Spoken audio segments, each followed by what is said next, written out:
प्रिय श्रोता नमस्कार। कार्यक्रम वेद पाठशाला में आपका हार्दिक स्वागत है। इस कार्यक्रम में हम परमेश्वर के वचन का विस्तार पूर्वक अध्ययन किया करते हैं, जो आपकी आत्मिक उन्नति के लिए लाभदायक सिद्ध होगा। तो लीजिए सुनते हैं आज का ये संदेश।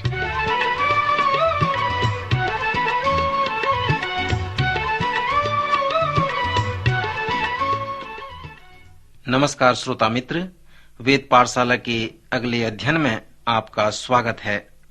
इस अध्ययन में हम उत्पत्ति से प्रकाशित वाक्य तक परिचय संबंधी सर्वेक्षण कर रहे हैं। हमने 180 दिन के अध्ययन से पुराने नियम के 39 पुस्तकों का सर्वेक्षण कर लिया है। हम लोगों ने हाल ही में मत्ती रचित सुसमाचार का सर्वेक्षण पूरा किया है और इस अध्ययन में हम लूका रचित सुसमाचार का सर्वेक्षण करेंगे। यह 2 पद लूका रचित सुसमाचार के लिए महत्वपूर्ण पद माने जाते हैं, जो हम अभी पढ़ेंगे। प्रभु का आत्मा मुझ पर है, इसलिए कि उसने कंगालों को सुसमाचार सुनाने के लिए मेरा अभिषेक किया है और मुझे इसलिए भेजा है कि बंधुओं को छुटकारेगा और अंधों को दृष्टि पाने का सुसमाचार प्रचार करूं और कुचले हुओं को छुड़ाऊं। जब हम लूका रचित सुसमाचार का सर्वेक्षण कर रहे हैं तो हम उन बातों को नहीं दोहराएंगे जो मत्ती में देख चुके हैं। लूका रचित सुसमाचार में हम कुछ महत्वपूर्ण बातों पर सर्वेक्षण करेंगे। उसके बाद हम उन बातों पर सर्वेक्षण करेंगे जो मत्ती या अन्य सुसमाचारों की पुस्तकों में नहीं मिलते हैं, केवल लूका की पुस्तक में ही पाए जाते हैं। मरकुस और लूका ऐसे 2 सुसमाचार के लेखक हैं जो उन 12 प्रेरितों में से नहीं हैं। मरकुस और लूका प्रेरित नहीं थे। लूका तो यहूदी भी नहीं था। लूका जो था वह एक यूनानी नागरिक था और उसने लूका रचित सुसमाचार एक यूनानी के लिए लिखा है। उसका नाम थियोफिलुस था। उसका लूका प्रेरित के काम का भी लेखक है। जब लूका प्रेरित के काम की पुस्तक को लिखता है तो वह उसी व्यक्ति के लिए लिखता है जिसके लिए उसने लूका रचित सुसमाचार लिखा था, और कहता है, हे थियोफिलुस, मैंने पहली पुस्तक उन सब बातों के विषय में लिखी जो यीशु ने आरंभ से किया और करता और सिखाता रहा, उस दिन तक जब वह उन प्रेरितों के काम को जिन्हें उसने चुना था पवित्र आत्मा के द्वारा आज्ञा देकर ऊपर उठाए न गया। थियोफिलुस को लिखते और उसको प्रेरितों के काम का व्याख्यान करते समय लूका हमें एक हल्की रेखा चित्र बनाकर देता है, जिसे हम लूका रचित सुसमाचार कहते हैं।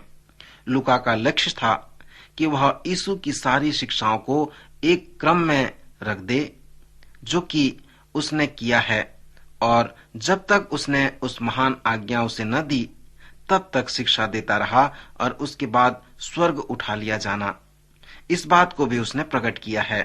अगर लूका ने उस महान आदमी के लिए इतना भी परवाह न की होती कि वो इन दोनों पुस्तकों को उस एक व्यक्ति के लिए लिखता, तो हमारे पास लूका रचित सुसमाचार और प्रेरितों के काम दोनों पुस्तकें आज नहीं होते, जो कि बहुत महत्वपूर्ण पुस्तकें हैं।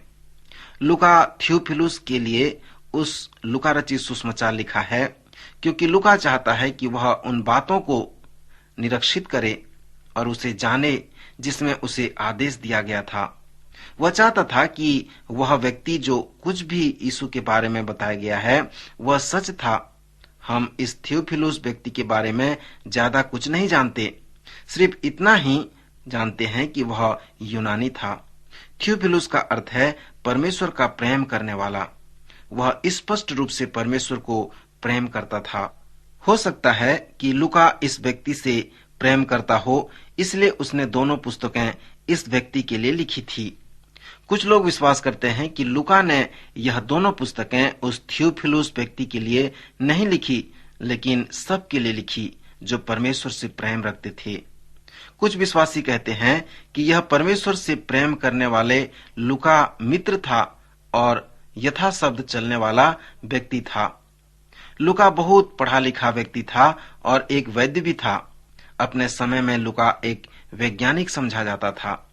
उसने अपनी पुस्तकों में बहुत से चिकित्सा संबंधी शब्दों का प्रयोग किया था और उसने अच्छा यूनानी व्याकरण का भी प्रयोग किया है। जब आप किसी का पत्र पढ़ते हैं तो उसके व्याकरण से आप बता देंगे कि वह कितना पढ़ा लिखा होगा। अगर यूनानी पढ़ पाते और उन यूनानी लेखों को देखें जिसमें नया नियम बना है, तो आप पौलुस और लूका में अंतर बता पाएंगे। पौलुस और पतरस अपने समय के बहुत प्रखर बुद्धि के व्यक्ति थे। पतरस जो पढ़ लिख नहीं सकता था पर अपने पत्रों को बोलता था। आप लूका को बहुत ही पढ़ा लिखा व्यक्ति कह सकते हैं, क्योंकि उसने एकदम सही यूनानी व्याकरण का प्रयोग किया था और क्योंकि वह एक बहुत इतिहासकार था। एक बार एक व्यक्ति यात्रा की, एक लंबी यात्रा करने के बाद, जिससे वह यह साबित कर सके कि पवित्र शास्त्र ऐतिहासिक तौर से सही नहीं है, उसने निश्चय किया कि वह पौलुस की कोई एक मिशनरी यात्रा पर जाएगा जो लूका द्वारा प्रेरितों के काम में दिखाया गया है, यह दिखाने के लिए कि यह पवित्र शास्त्र और लूका की बुलाई हुई बातें इतिहास के अनुसार सही नहीं हैं। आधी यात्रा के बीच में ही वह बदल गया और यात्रा समाप्त करके यह सिद्ध कर दिया कि लूका ने जो बोला था वह सब सही था। लूका रचित सुसमाचार में यीशु के 20 आश्चर्य कर्म हैं, जिसमें से लूका में ही सिर्फ 6 आश्चर्य कर्म हैं। लूका रचित सुसमाचार में 23 दृष्टांत हैं, जिसमें सिर्फ 18 ही लूका में मिलते हैं। हम लोगों के पास यह दृष्टांत नहीं होंगे। उड़ाऊ पुत्र का, अच्छी सामरी, लाजरर और धनी व्यक्ति, हम लोगों पापियों की प्रार्थना नहीं देखेंगे जो फरीसी और चुंगी लेने वाले के दृष्टांत का है। हम जकरिया की कहानी को भी नहीं देखेंगे। मती कई लोगों का पसंद का सुसमाचार है, क्योंकि मती रचित सुसमाचार में पहाड़ी उपदेश हैं और यीशु को इसमें एक राजा की तरह दिखाया गया है। मती का सुसमाचार स्वर्ग के राज्य के बारे में पूरा बताता है। यूहन्ना रचित सुसमाचार इसलिए पसंदीदा है क्योंकि बहुतों के मन बदल गए इस सुसमाचार को पढ़ने के बाद। कुछ मरकुस को पसंद करते हैं क्योंकि छोटा और संक्षिप्त में यीशु की महत्वपूर्ण बातों को वो बताया है। लूका रचित सुसमाचार बहुतों को पसंद है क्योंकि लूका के द्वारा मसीह से हमारा परिचय हुआ है। मत्ती इस बात पर ज्यादा महत्व देते हैं कि यीशु राजा था। मरकुस मसीह के दास के अभिनय को महत्व देता है। यूहन्ना इस सच्चाई पर महत्व देता है कि यीशु परमेश्वर था, लेकिन लूका मसीह की दीनता को महत्व देता है। मानव जाति की जरूरतों के प्रति लूका के पास महान सामाजिक जागरूकता थी और उसने मसीह को हमारे सामने प्रस्तुत किया, जिसके पास महान सामाजिक एक मन था। पूरे लूका रचित सुसमाचार में हम मनुष्य के संपर्क को देखते हैं। लूका ही है जो बताता है कि यीशु ने एक दिन यरीहो में उस छोटे कद के व्यक्ति जिसका नाम जक्कई उसके घर में रुकने गया था, जिससे सब घृणा करते थे, और इस बात ने सबको क्रोधित कर दिया।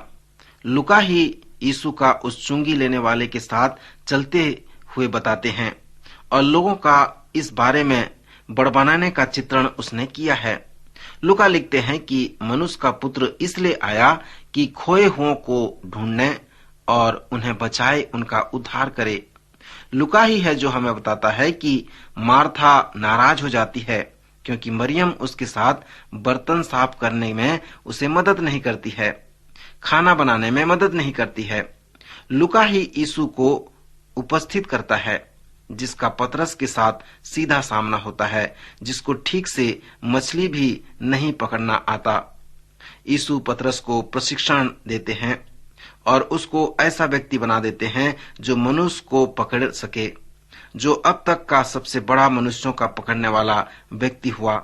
लूका हमें बताता है कि जब पतरस ने यीशु को 3 बार इनकार किया और मुर्गे ने बांग दी, तो उसी समय यीशु की आंखें कुछ क्षण के लिए पतरस की आंखों में देखती हैं। तब पतरस अंधेरे में जाकर बहुत रोता है।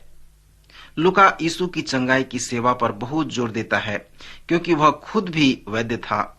इसलिए लूका ही ऐसा लेखक है जिसने एक अच्छे सामरी का सुंदर दृष्टांत देकर चित्रण किया है, जिसमें एक आदमी एक ऐसे व्यक्ति के संपर्क में आता है जिसे बहुत घायल कर दिया गया था और मरने के लिए छोड़ दिया गया था, और उस व्यक्ति को मारा गया और लूटा गया था और यह सामरी व्यक्ति जानता है कि उसके साथ क्या करना चाहिए।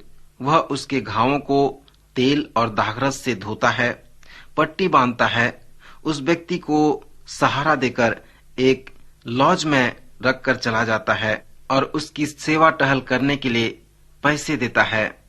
हम इस सुंदर कहानी को नहीं जान पाते। अगर इस तीसरे सुसमाचार को लिखने वाला लूका न होता तो सचमुच में इस अच्छे बात को हम नहीं समझ पाते। लूका एक वैद्य था। उसने मसीह को प्रस्तुत करने के लिए दिया, जिसे कई लोग यीशु मसीह की घोषणा पत्र कहते हैं।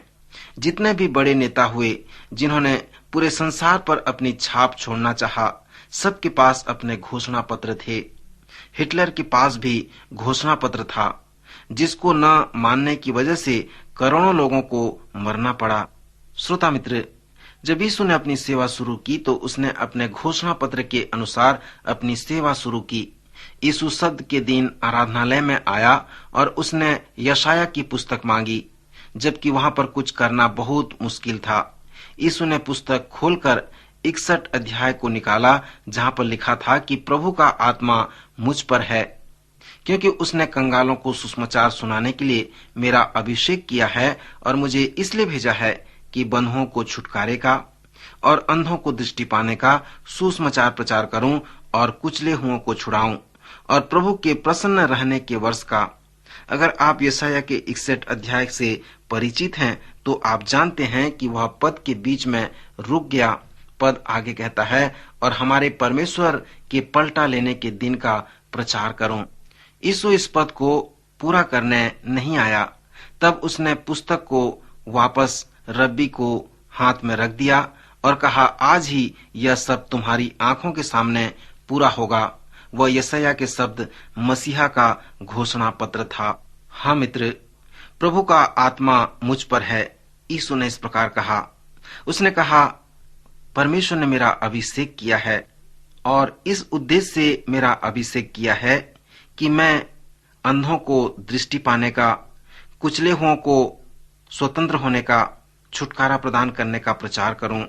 इसका उद्देश्य है चंगाई देना, प्रचार करना और लोगों के पापों की बंधुआई से छुटकारा प्रदान करना। प्रभु का आत्मा मुझ पर है। उसने कंगालों को सुसमाचार सुनाने के लिए मेरा अभिषेक किया है। यीशु कहते हैं कि उनका संदेश सुसमाचार है। प्रिय श्रोता, आज भी प्रभु यीशु मसीह इस प्रकार के लोगों की सहायता करते हैं।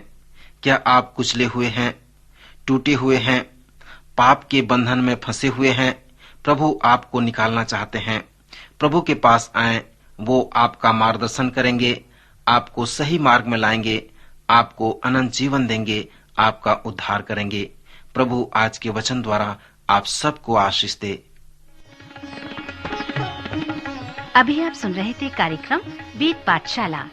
श्रोता, हमें विश्वास है कि इस कार्यक्रम के द्वारा आपको आशीष मिली है। यदि इस कार्यक्रम के विषय में अधिक जानकारी प्राप्त करना चाहते हैं या बाइबल अध्ययन से संबंधित कोई प्रश्न हमसे पूछना चाहते हैं, तो आप हमें इस पते पर लिखें। हमारा पता है कार्यक्रम Ved Pathshala, Vishwavani, post box number 731, Faridabad 7, Haryana. पता एक बार फिर से सुन लीजिए। कार्यक्रम Ved Pathshala, Vishwavani, post box number 731, Faridabad 7, Haryana. तो इसी के साथ आज के कार्यक्रम का समय यहीं पर समाप्त होता है। अगले कार्यक्रम में आपसे फिर भेंट होगी। तब तक के लिए हमें आज्ञा दीजिए। नमस्कार।